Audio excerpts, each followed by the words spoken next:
पलवल में इनेलो के प्रधान महासचिव अभय सिंह चौटाला ने एक बैंकेट हॉल में जिला स्तरीय कार्यकर्ता सम्मेलन को संबोधित किया। इस दौरान इनेलो के जिला भर के कार्यकर्ता मौजूद रहे। इस दौरान अभय सिंह चौटाला ने बीजेपी और पूर्व मुख्यमंत्री भूपेंद्र सिंह हुड्डा पर जमकर हमला बोला।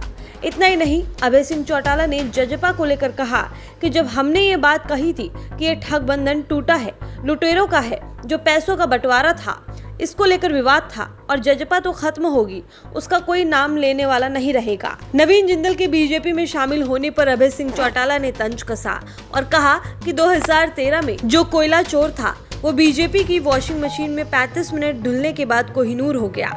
वही चौटाला ने रणदीप सुरजेवाला द्वारा हेमा मालिनी को लेकर दिए गए बयान पर अभय चौटाला ने कोई भी प्रतिक्रिया देने से इनकार करते हुए कहा कि उनके बयान के बारे में रणदीप सुरजेवाला से ही पूछो। अभय सिंह चौटाला ने कहा कि लोकसभा चुनावों को कार्यकर्ताओं की जिम्मेदारी लगाने पलवल आए हैं। अब की बार हालात बहुत बदले हुए हैं। जो 400 पार की बात करते हैं उनकी हालत बिगड़ी हुई है। जो 200 भी पार नहीं कर सकेगी। 20 से ज्यादा घोटाले हुए इस प्रदेश के अंदर।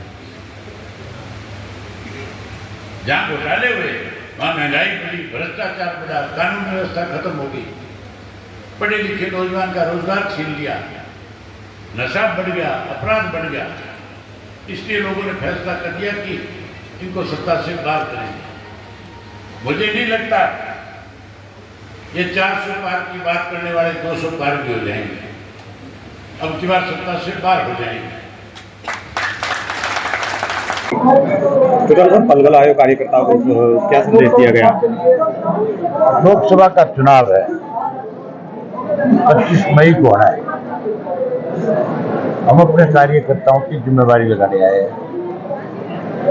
लोकसभा के चुनाव की तैयारी अभी से हालात अब की बार बहुत बदले हुए। तो 400 पार की बात कर रहे हैं, उनकी हालत बिगड़ी हुई है। 200 पार नहीं करते। कांग्रेस अब तक उम्मीदवार तय नहीं करती। आपसी विवाद बहुत ज्यादा है।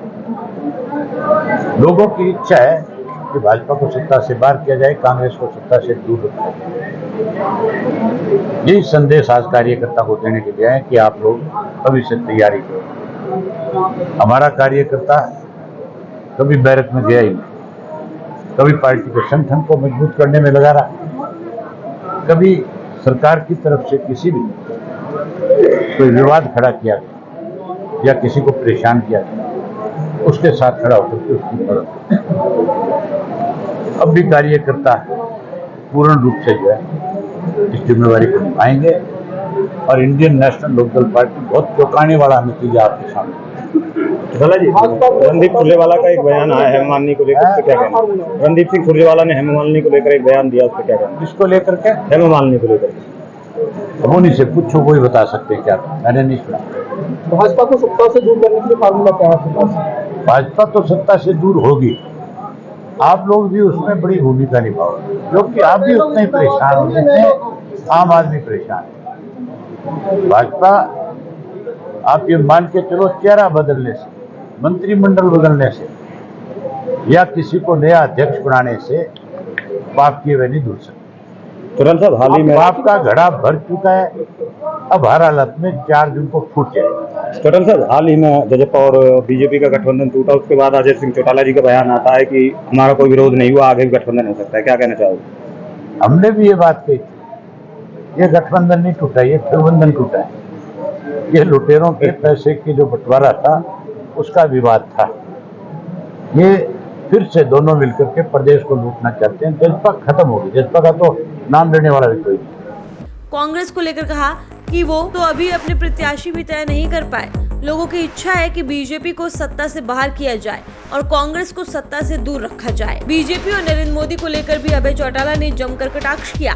उन्होंने कहा कि 2014 के लोकसभा चुनावों में मोदी ने जनता से कांग्रेस द्वारा लूटे हुए काले धन को लाने की बात कही थी, लेकिन ना तो काला धन आया। युवाओं को प्रत्येक वर्ष 2 करोड़ नौकरी देने का वादा किया था, उल्टा उन्हें बेरोजगार कर दिया। साथ ही किसानों की आय दोगुना करने की बजाय 3 काले कानून किसानों पर लाद दिए गए, जिनके लिए 13 महीनों तक किसानों को आंदोलन करना पड़ा और 750 किसानों की शहादत देनी पड़ी।